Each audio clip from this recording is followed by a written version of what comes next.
Nah, karena ini puasa, yang menjadi remnya itu ya puasanya itu. Nah, kalau kita hubungkan dengan man qoma, Pak, siapa yang mendirikan ya. Bahasanya kan man qoma, siapa yang mendirikan. Sama dengan iqamatis shalah ya. Aqimus sholata wa atuz zakat. Karena memang harapannya sama dengan sholat. Kalau bisa kita yuhafizun ya, seolah-olah terus menerus melakukan sholat. Kemudian ini juga seolah-olah terus melakukan puasa. Berarti kan hebat betul ya Pak. Jadi ada rem yang kita bawa kemana-mana gitu ya. Bukan hanya di 1 bulan itu sebenarnya harapannya, tapi rem itu terus kita bawa nanti di 11 bulan setelah Ramadan.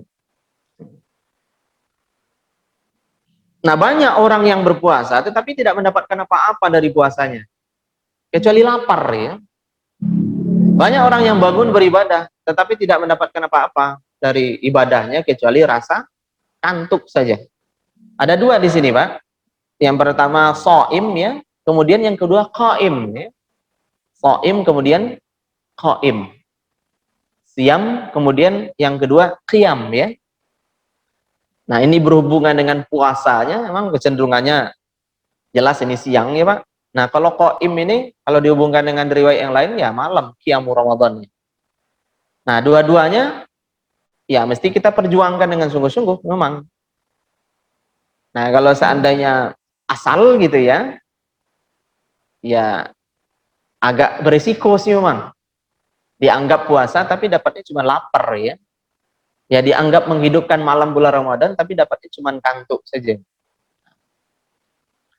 Hadis ini diriwayatkan oleh Imam At-Tabarani ya. La ba'sa bih, berarti hadis ini terkategori ma'mulun bih, hadis yang diamalkan. Nah, kemudian berikutnya, nah agak error nih Pak. Sebentar.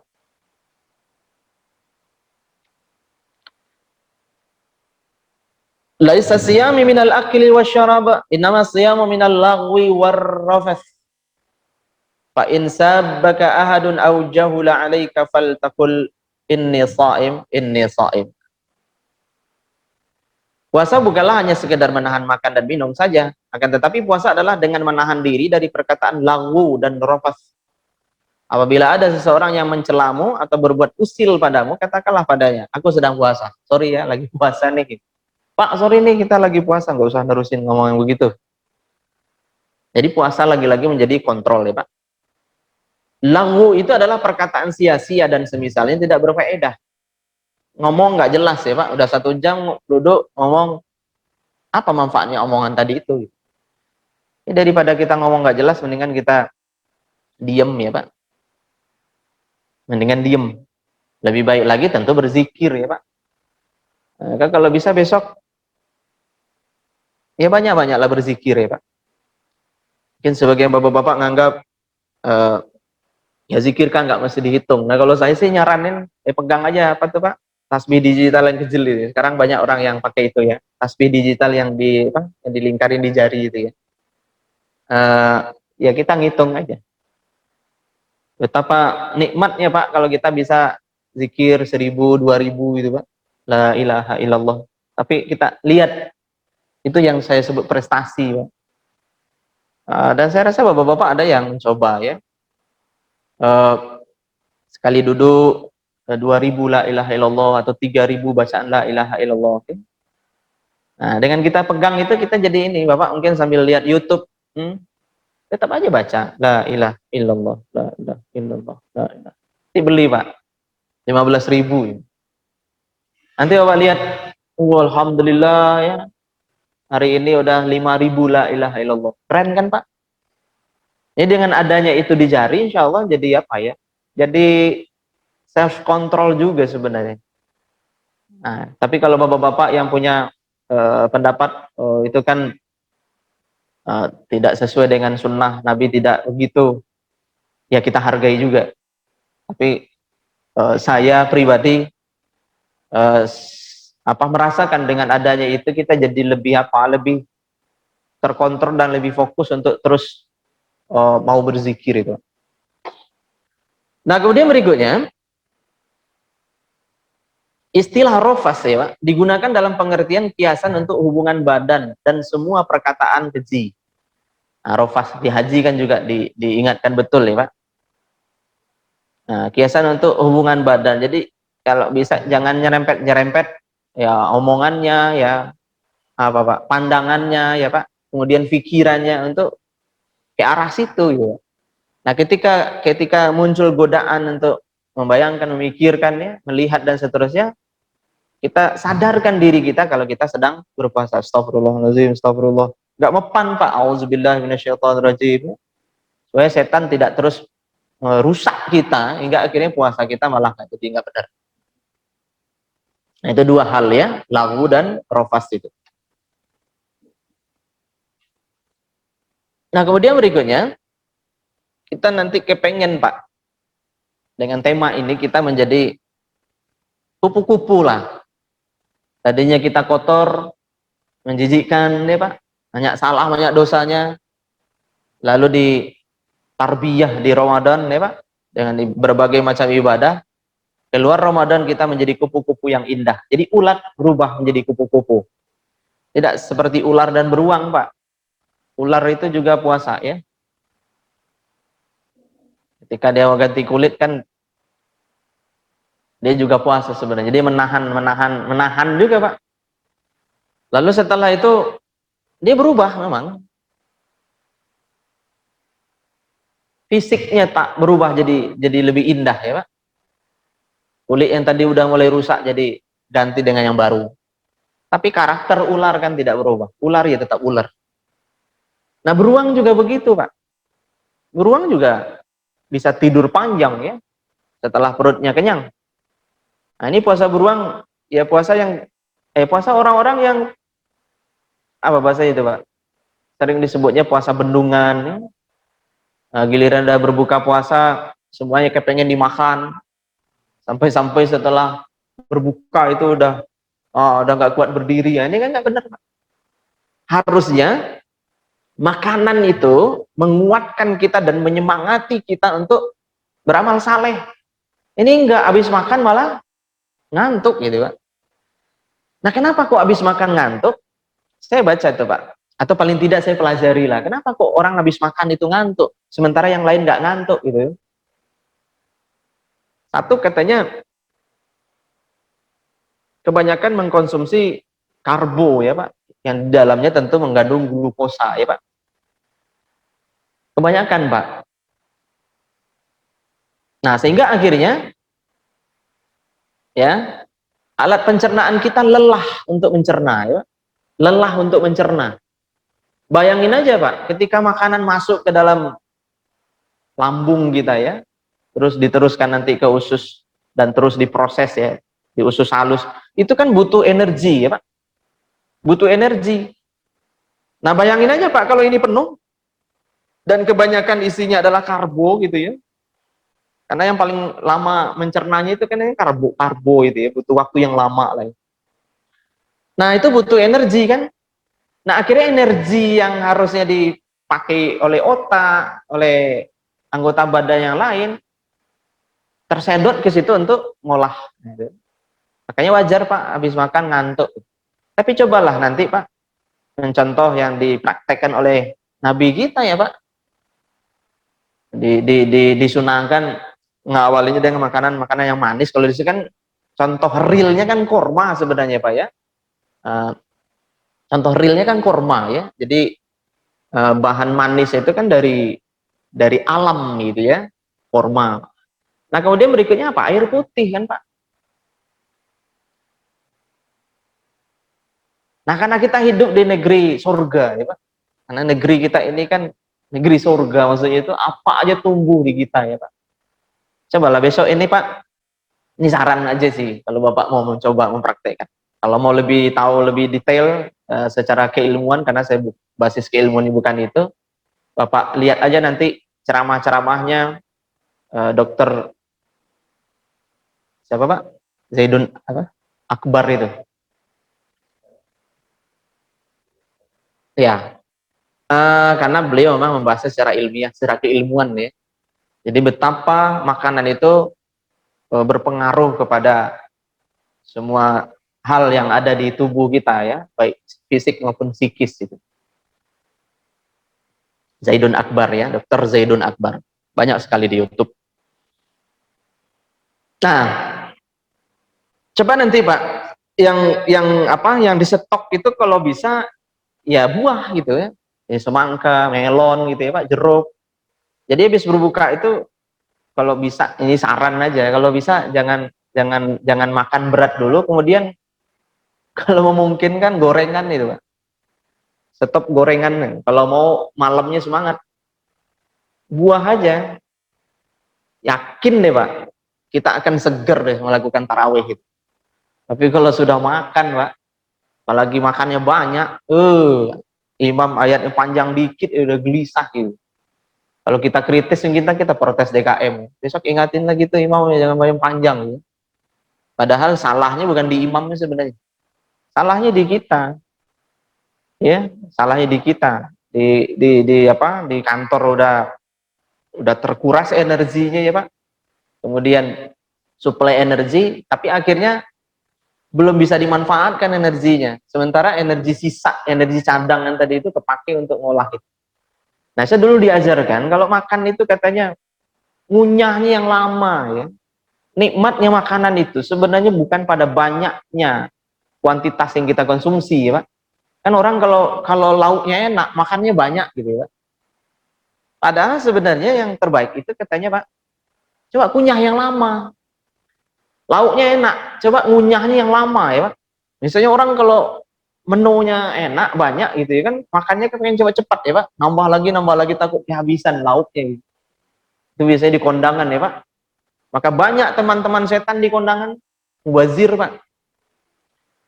Nah, coba kalau seandainya kita ubah polanya ya. Bapak ingin menikmati menu yang enak ini ya. Ambil ikan, makan, kunyah yang lama Pak. Kunyah 33 kali coba Pak. Sampai benar-benar halus. Enaknya jadi lama, karena enak itu kan di lidah aja. Kalau udah nyampe di kerongkongan, apalagi nyampe di perut, kan gak ada lagi enak. Sama aja Pak, enak. Enaknya cuma di sini, nyampe di dalamnya enak. Maka coba kunyah yang lama, nikmati yang lama ya Pak. Bapak ingin menikmati apa? Rendang nih. Nikmatin dulu sampai benar-benar halus gitu ya. Nah, baru ditelan. Ambil lagi, nikmatin lagi. Yakinlah Pak, setelah itu insya Allah kita jadi lebih apa? Lebih semangat dan lebih seger. Nah, dibandingkan cuman ngunyah 5 kali, 7 kali, langsung ditelan. Habis itu ya bawanya ngantuk. Nah, karena energi tadi kekuras untuk ngolah itu. Kita berikutnya coba fokus ke ini ya Pak. Kalau yang teori-teori umum Bapak sudah paham lah ya. Nah, saya pengen langsung fokus ke, nah waktu kita terbatas. Nah, saya ingin fokus ke amalan-amalan prestatifnya lah di bulan Ramadan besok. Saya mulai dari nol Pak. Kita berangkat dari nol. Zerokan diri, ini bahasa umumnya lah Pak. Jadi kita benar-benar berusaha dulu untuk mengawali start itu dengan apa ya? Dengan kesadaran penuh bahwa kita ini ada banyak dosanya gitu ya. Banyak salahnya. Kita ingin Ramadan tahun ini benar-benar menjadi momentum bagi kita untuk membersihkan lahir batin kita ya Pak. Kalau bisa diafirmasi, diikrarkan nih Pak. Saya harus berubah Ramadan tahun ini. Karena yang mampu mengubah bapak-bapak ya Bapak sendiri sama Allah ya kan. Nah, maka munculkan kesadaran itu dulu. Nah, cobalah untuk saling memaafkan ya. Maafkan diri kita ya Pak. Maafkan diri ini karena selama ini selalu dan sering melanggar prinsip-prinsip yang sudah direncanakan ya. Nah, kemudian berikutnya ya maafkan yang lain ya Pak. Setelah itu kita berusaha juga untuk minta maaf. Minta maaf ke orang tua jelas ya Pak, ke Allah, kita banyak-banyak istighfar. Kita ini lemah, kalau nggak ditolong sama Allah kita juga nggak ada apa-apanya Pak. Bapak-bapak yang sudah hijrah ya, nah, tadinya jahiliyah, sekarang sudah ilmiah, udah beramal dengan ilmu. Nggak akan bisa juga Pak, maksimal kalau nggak ditolong oleh Allah Subhanahu Wa Taala. Ada aja kadang gangguan ini. Oke, secara personal nggak ada masalah. Sosialnya, Pak. Anaknya bikin masalah, istrinya ngeyel. Nah, atau tetangga yang akhirnya rusak juga kolbunya kan. Sehingga ketika mau fokus ibadah nggak bisa, kepikiran tuh. Karena beban hidup ini ya harus diselesaikan. Coba kalau beban masalah hidup ini muncul terus-menerus, Pak. Baru selesai ini, muncul lagi yang lain. Ini selesai, muncul lagi yang lain. Bahkan ada masalah menahun, nggak selesai-selesai. Ya, apalagi kalau kita bermasalah dengan orang yang secara agama paham gitu. Itu berat. Itu dijadikan alat oleh setan untuk ganggu kita terus-menerus kan. Nah, maka besok sebelum Ramadan ya, Pak, ya zerokan diri, munculkan kesadaran penuh bahwa kita ingin mengharap rahmat Allah di Ramadan ini. Nah, sedekah tidaklah mengurangi harta dan tidaklah Allah menambah untuk seorang hamba yang suka memaafkan kecuali kemuliaan. Wa mazadallahu abdan bi'afwin illa izzan. Hebat agama ini, Pak. Kalau mau mulia, maafkan kesalahan orang kepada kita. Bahkan di antara 8 pintu surga itu ada satu pintu yang disebut dengan babul afwi, pintu maaf. Sebelum masuk ke surga yang sesungguhnya di akhirat, ya salah satu jalan untuk masuk ke dalam surga dunia ini adalah memaafkan. Coba kalau seandainya kita berkumpul dengan komunitas pemaaf ya, kalau kita salah kita dimaafkan, kalau orang lain salah kita yang memaafkan. Nikmat hidup ini, Pak. Karena maaf itu kan ibarat menghapus ya, Pak. Ada tulisan di situ, Pak. Saya benci kamu. Sekarang tulisan itu udah kehapus. Yang ada di situ saya senang kamu, ya kan, Pak? Akhirnya hidup kita positif. Nah, kalau hidup kita positif, insya Allah kita jadi bahagia kan, Pak? Berada di masjid ini bahagia. Makanya saya pernah mengistilahkan masjid di jannati, ya. Masjidku surgaku, ya, Pak. Baiti jannati, rumahku surgaku. Kalau bisa apa, Pak? Qaryati jannati, komplekku surgaku. Jadi antar warga komplek itu ya ini, Pak, saling memuliakan, bukan saling menghinakan gitu ya. Kalau ada masalah besar dikecilkan, kalau ada masalah kecil dihilangkan. Ya. Nah, terus berikutnya, Pak, kalau bisa besok ya minta maaf lah ke istrinya ya. Dengan ikhlas dan setulus-tulusnya, karena kita juga banyak salah kita sama istri kita, Pak. Kalau bisa cium tangan anak bapak-bapak, karena bisa jadi, Pak, di antara nafkah yang dia konsumsi itu tidak halal ya, atau minimal syubhat. Kita juga mungkin nggak maksimal yang ngedidik anak kita. Pernahkah kita misalnya membacakan satu surat saja ke anak kita bacakan arti. Kadang kan kita punya waktu, Pak. Nak, saya mau ngajarin kamu Quran. Dengerin ya, Bapak bacain. Qul huwallahu ahad sama artinya. Gitu. Nanti kalau ditanya sama Allah di akhirat, bapakmu pernah ngajarin Quran enggak? Oh, pernah sekali. Ya. Nah ini kan kadang, Pak, saking kita nggak mikirin yang begitu-begitu ya, Pak. Nggak sempat kita, Pak. Mana sempat, apalagi bapak-bapak yang super sibuk panggil anaknya, anak duduk sini, bapak mau bacain surat apa tadi Al-Bayyinah ya. Bapak baca, mau dengerin ya, bapak bacain juga artinya. Nah itu kan kesalahan-kesalahan kita, Pak. Itu kan tugas bapak sebenarnya. Kita sebagai bapak, Pak, ngajarin Quran ke anak kita. Nah kita minta maaf. Karena selain anak durhaka, berdasarkan hadis itu kan juga ada orang tua durhaka, Pak. Jadi bukan hanya anak durhaka, tapi orang tua durhaka. Kadang aja kita yang sok-sokan nih, sok-sok nggak pernah salah sama anak. Akhirnya anak aja yang cium tangan kita. Kita pernah nggak sih cium tangan anak kita? Gitu. Nah ini momentum Ramadan menurut saya harus kita manfaatkan juga untuk itu. Nah yang kedua, sahur ceria, Pak. Ini kalau bisa nanti sahur itu, Pak, tampillah dengan tampilan yang agak lebih menarik gitu ya. Jangan apa kusut ya, Pak. Kenapa begitu? Kita mau dijamu, Pak. Coba Pak lihat hadis ini. Makan sahur itu mengandung berkah, karena itu jangan tinggalkan sekalipun hanya dengan seteguk air. Allah dan para malaikat mengucapkan salam kepada orang yang makan sahur ya, Pak. Allah dan para malaikat mengucapkan salam kepada orang yang makan sahur.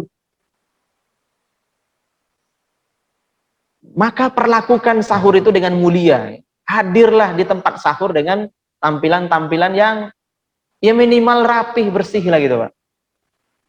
Ya, sebelum makan sahur ya minimal ingatkan anak kita gosok gigi dulu, kemudian apa? Berwuduk dulu ya Pak. Kalau perlu sisir rambut dulu.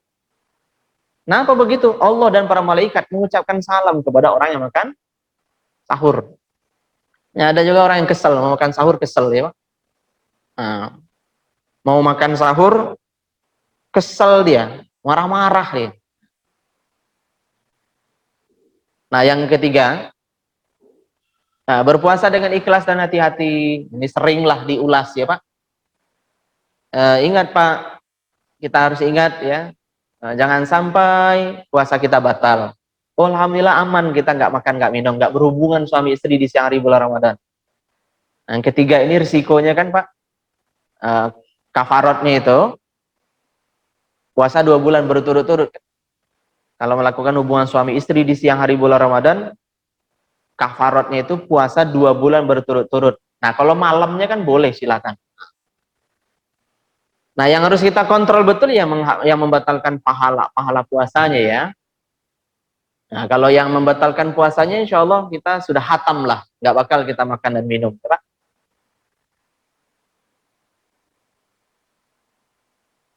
setiap amalan kebaikan anak Adam akan dilipat gandakan menjadi 10 hingga 700 kali lipat dari kebaikannya yang semisal. Allah Azza wa Jalla berfirman, kecuali puasa. Amalan tersebut untukku dan aku sendiri yang akan membalasnya karena dia telah meninggalkan syahwat dan makanannya demi aku.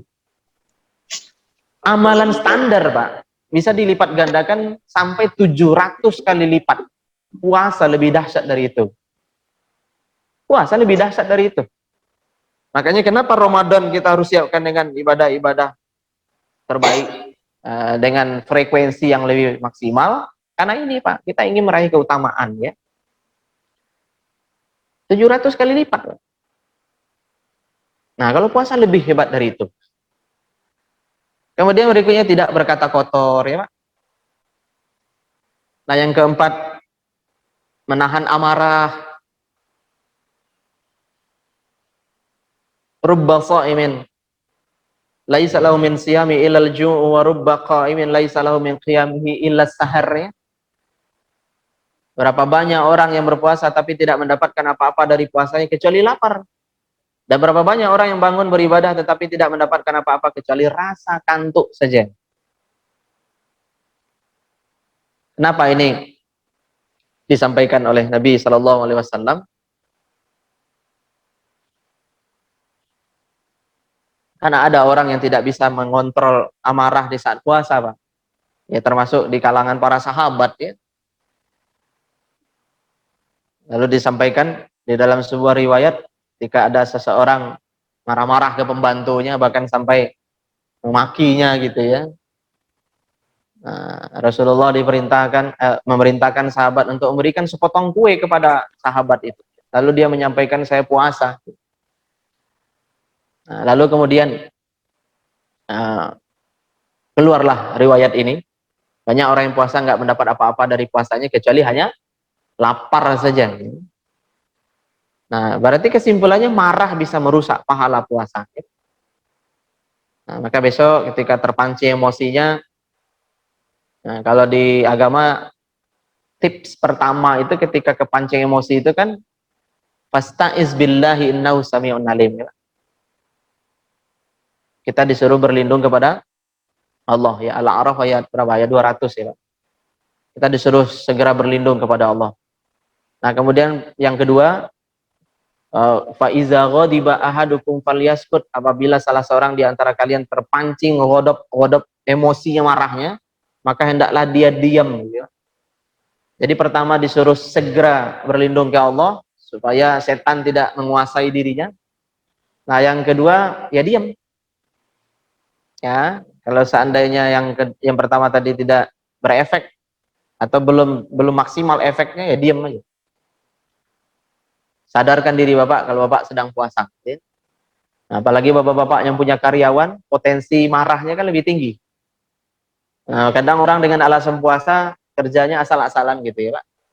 Nah, sementara Bapak tetap ingin uh, apa pencapaian targetnya maksimal gitu ya. Nah, akhirnya emosi marah ke karyawan. Nah, kemudian yang kelima, meninggalkan berbohong ya Pak. Nah, ini penting banget nih Pak. Malam yada qaulaz zur, ya, siapa yang tidak menahan diri dari ucapan dusta wal amala bihi, dan terus saja melakukannya, falaisa lillahi hajatun fi ayyada at'ama wa syarabahu, maka Allah tidak sudi sedikit pun menerima puasanya meskipun ia menahan diri dari makan dan minum. Berarti hebat betul ajaran puasa ini Pak, mendidik kita untuk jujur, tak boleh bohong. Nah, kalau di Ramadan Allah nggak mau nerima puasanya. Ini kan sebenarnya pembelajaran bagi kita ya Pak. Ketika kita bohong di luar Ramadan, jangan-jangan Allah nanti nggak mau nerima kita gitu. Ini pelajaran berharga bagi kita Pak. Jangan-jangan nanti Allah nggak mau nerima kita. Ente siapa gitu? Karena ente suka nipu, ente suka bohong. Hati-hati bapak-bapak yang berkecimpung di dunia birokrasi ya Pak. Yang diam-diam mencari keuntungan personal ya, dengan cara berbohong ini. Nah, kalau Ramadan Allah nggak sudi nerima puasanya, kalau di dalam kehidupan ini takutnya Allah nggak nerima kita, karena kita merawat kebohongan ini ya Pak. Kita nggak jujur gitu. Makanya jujur itu mujur ya Pak.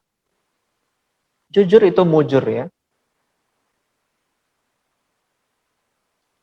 Nah, yang keenam, menyegerakan berbuka dan mengakhirkan waktu makan sahur.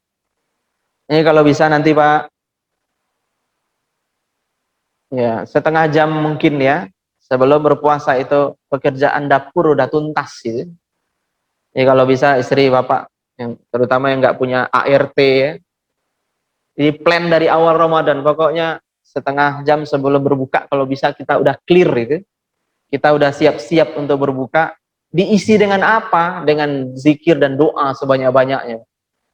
Ya, nah, kalau bisa juga nanti Pak, ya dirilis lah ya, di apa? Dicatat doa-doa terbaik apa yang ingin Bapak mohonkan ke Allah. Libatkan istri dan anaknya di situ ya. Karena bisa jadi Pak, doa kebaikan untuk kita itu diijabah Allah dari lisan anak kita yang masih bersih itu. Bapak kepengen apa nih? Bapak lagi sakit kepengen sembuh ya, Bapak tulis di situ. Ya Allah sembuhkanlah, sebut nama Bapak ya. Dengan rahmat-Mu ya Allah, wahai yang maha penyembuh ya kan. Nanti dibaca sama anak kita ya Pak. Bisa jadi dari lisan anak kita itu doa kebaikan untuk kita diijabah oleh Allah gitu Pak. Jadi jangan kita aja yang maksimal ya, fokus dengan doa-doa terbaik Pak. Anak-anak kita dilibatkan ya Pak. Oh, anaknya kan masih SD. Nah, mau usia berapa saja Pak? Nah, bahkan yang PAUD juga diajak terlibat ya. Mungkin Bapak rekam doanya, nanti suruh dia ngaminin atau Bapak doa dia ngaminin kan bisa. Teknisnya bisa diatur lah. Yang jelas kalau bisa ya segerakan berbuka. Nah, jangan kemudian udah mau azan, nah, perbukaan belum tuntas. Akhirnya emosi semua. Istri emosi, suami emosi, anak-anak emosi. Di mana letak berkahnya Pak kalau sudah emosi, sahur emosi, berbuka puasa emosi. Kenapa? Persiapannya tidak baik. Nah, kemudian memperbanyak doa ya Pak. Kelompok manusia yang doanya tidak ditolak oleh Allah adalah pemimpin yang adil, doa orang yang berpuasa hingga mereka berbuka, kemudian doa orang yang dizolimi. Coba Pak lihat poin yang kedua. Wassaimu hatta yuftir ya. Orang yang berpuasa hingga ia berbuka.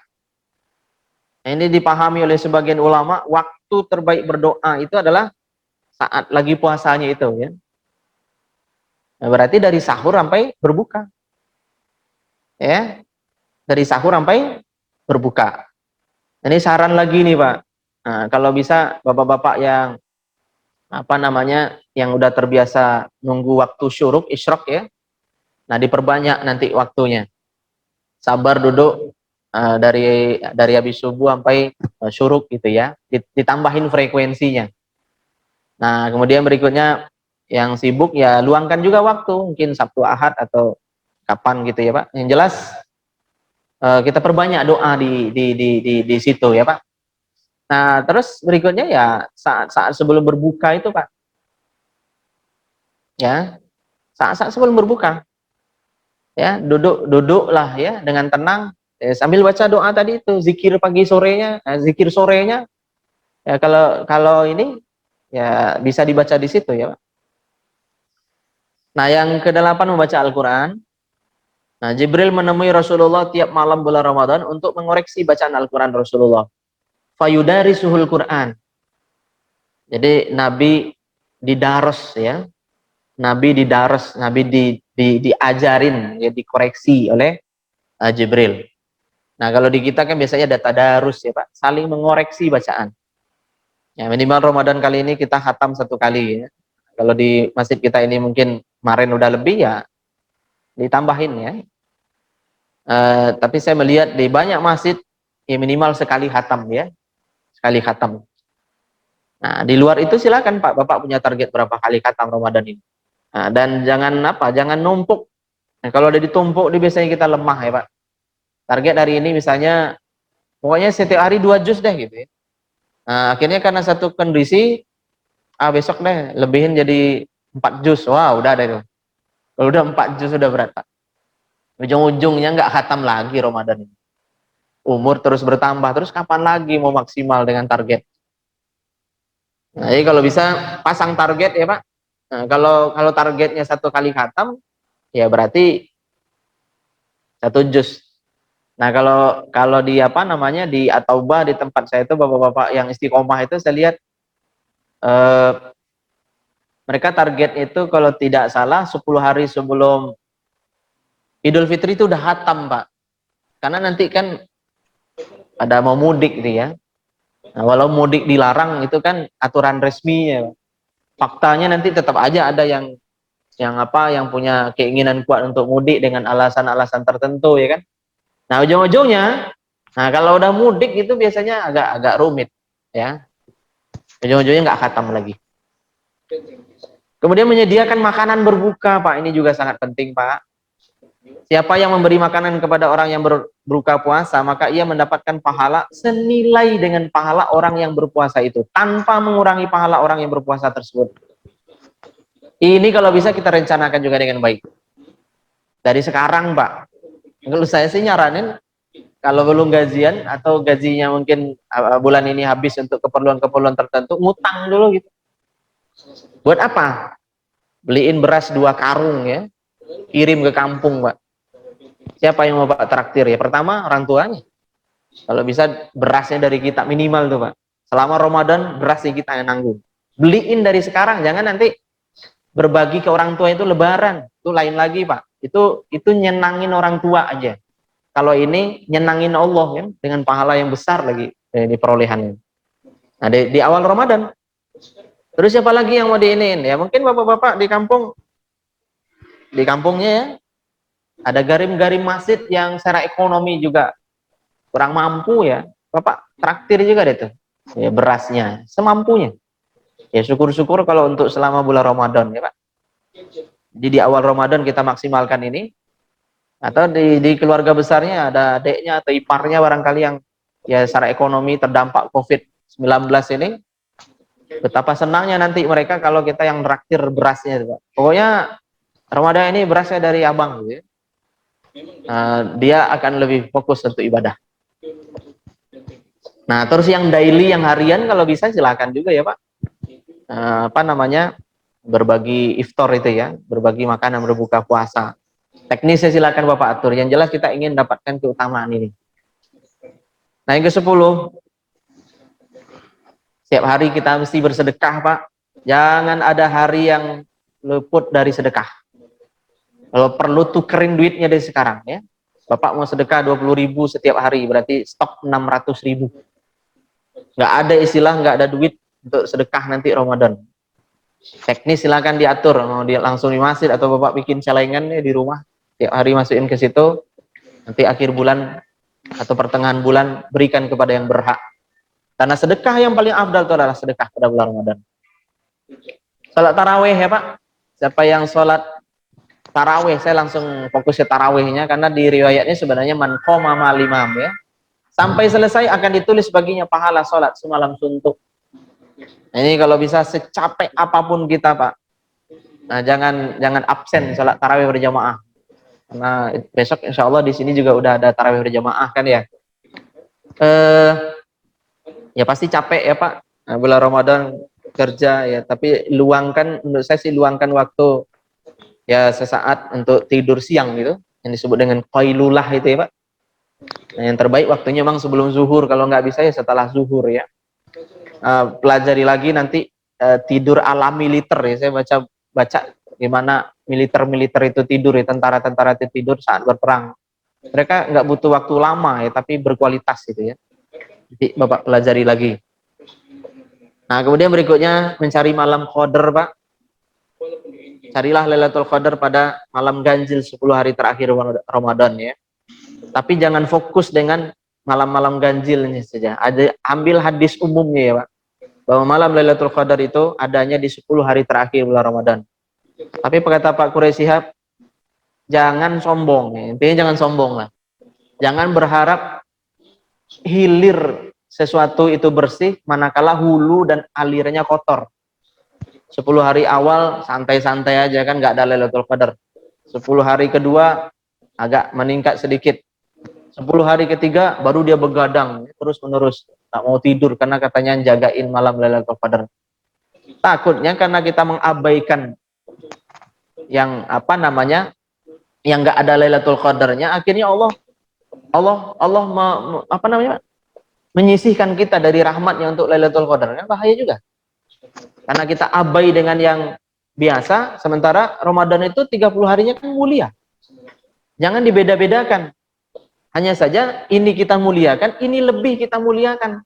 Ini kadang ada orang 10 hari awal, 10 hari kedua santai aja dia gitu ya. Bahkan cenderung abai.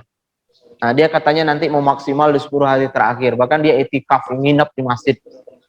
Ya takutnya Allah jadi ngelihat kita nggak sungguh-sungguh ya Pak. Nggak sungguh-sungguh. Sementara Ramadan harus perlakukan mulia ya. Makanya ada istilah tarhib Ramadan itu ya. Kita ucapkan selawat datang kepada Ramadan ya. Nah, kita siapkan lahir batin kita ya. Nah, kalau di Padang itu ada istilah balimau. Jadi orang biasanya mandi pergi kalau di sana ada batang tabit, walau ini budaya ya Pak. Tapi semangatnya menurut saya di situ adalah mereka ingin menyiapkan lahir batinnya untuk masuk ke Ramadan. Hikmah besarnya itu sebenarnya. Jadi kalau bisa kita benar-benar siap. Apa nih? Sarungnya udah mulai, siapin sarung yang bagus ya Pak. Sajadahnya, siapin sajadah yang bagus. Pecinya, apalagi yang bikin semangat kita, mood kita jadi tambah bagus ya Pak. Kita siapin sebelum Ramadan. Terakhir,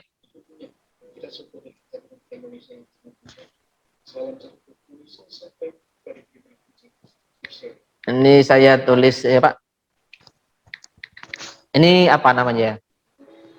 Daily report lah, atau mutaba'ah yaumiyah ya Pak. Evaluasi harian. Masing-masing kita bisa berbeda. Ini sekedar sampel aja. Kita mau ngapain sih nanti? Amalan-amalan apa yang kita mau checklist poin nanti di Ramadan ya Pak? Silakan Bapak rumusin sendiri ya Pak.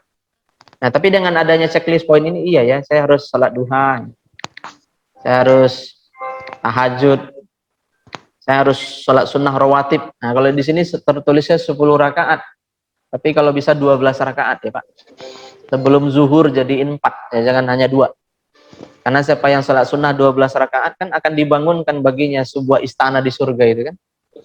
Nah, 12 rakaat itu selain yang udah rutin Bapak lakukan, sebelum zuhur itu kalau bisa 4 rakaat. Jadi qobliyahnya jadi 4. Apalagi sholat sunnah isyraq 2 rakaat. Ya. Berapa kali Bapak mau buat? Silakan. 2 rakaat. Duha, makan sahur ya Pak. Baca Al-Quran 1 juz. Ya. Saya kuatnya 2 juz silakan. Nah ini dia Pak. Baca terjemah Al-Quran. Ini kalau bisa dimasukkan ke dalam agenda wajib ya, harian kita. Infak. Nah kemudian infak buka puasa. Ini saran saya kalau bisa tiap hari Pak. Nah, tiap hari. Infak buka puasa. Teknisnya tadi bisa kayak yang saya sampaikan ya Pak. Pokoknya Bapak beliin aja beras 1 karung. Bapak niatkan itu untuk 1 bulan Ramadan ya. 1 bulan gitu. Kemudian doa terbaik. Terus target-target keilmuan, Pak. Misalnya Bapak kepengen baca buku apa nih Ramadan ini? Nah, termasuk di sini saya coba cantumkan menghafal Asmaul Husna bagi yang belum hafal, ya kan? Pokoknya saya apa namanya Ramadan ini saya wajib hafal Asmaul Husna, ya. Nah, nanti Bapak pelajari cara-caranya di YouTube gitu kan. Terus jangan lupa olahraga, Pak. Ada olahraga, olah rasio, olah rasa. 3 hal yang mesti diseimbangkan katanya, Pak. Jangan hanya fokus ke sininya ya, Pak. Ini kan olah apa? Ini kan olah rasanya ya. Ada hablum minan nas, ada hablum minallahnya di situ. Kemudian olah rasionya, Pak. Olah rasio ya, ini juga mesti kita olah ya, Pak. Kemudian olah apa? Olahraganya ya. Fisiknya juga harus kita latih. Supaya ketika taraweh kita jadi apa? Jadi kuat lah gitu ya. Ya minimal setengah jam katanya ya, Pak. Nggak bisa setengah jam ya, mungkin 15 menit. Ya jogging keliling aja ya, Pak. Atau push up minimal tuh katanya push up, Pak. Bahkan saya baca sebuah teori ilmiah, riset sih, Pak. Salah satu cara untuk menghilangkan kantuk itu katanya dengan push up. Nah, nanti Bapak di bulan Ramadan malam ngantuk banget ya. Coba push up 10 kali ya, Pak. 20 kali. Katanya itu akan meminimalisir rasa kantuk. Karena peredaran darah kita akan kembali lancar ya, jantung kita akan kembali memompa darah secara maksimal ke otak dan seterusnya.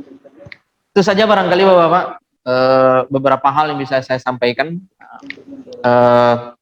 Mudah-mudahan ini mengingatkan kita kembali betapa pentingnya kita menyiapkan Ramadan kita ya, sehingga Ramadan kita nanti menjadi Ramadan prestasi, Pak. Ada kebanggaan yang kita rasakan setelah selesai menjalankan ibadah Ramadan. Karena kita maksimal, Pak. Karena ketika kita menjalankan proses dengan sungguh-sungguh ya, Pak, insya Allah hasilnya juga akan membanggakan. Dan ingat, hasil proses itu tidak pernah mengkhianati hasil ya. Kalau prosesnya baik, insya Allah hasilnya juga baik. Pak tabiru ya ulil absar. Subhanakallahumma wa bihamdika asyhadu an la ilaha illa anta astaghfiruka wa atubu ilaik. Mohon maaf dan terima kasih. Assalamualaikum warahmatullahi wabarakatuh.